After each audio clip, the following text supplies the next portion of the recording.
Ziara yetu imetuleta hapa, nyuma yangu ni ziwa Ngozi. Hili ni ziwa ambalo kwa kitaalamu tunaliita ni caldera, ni volcano ambayo imecollapse.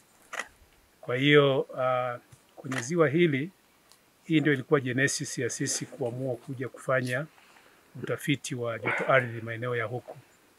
Kuna utafiti ambao ulifanyika kwenye maji, katikati ya maji, na tuliweza kupima. Tulichukua sampuli za maji chini ya kina cha maji, na hiyo sample ilionyesha joto la kiasi cha nyuzi 89.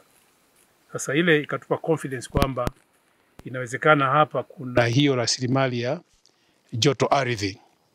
Kwa hiyo ideally tulitakiwa tufanye drilling hapa kwenye maji ili kuweza kufikia kina ambacho hiyo rasilimali ipo.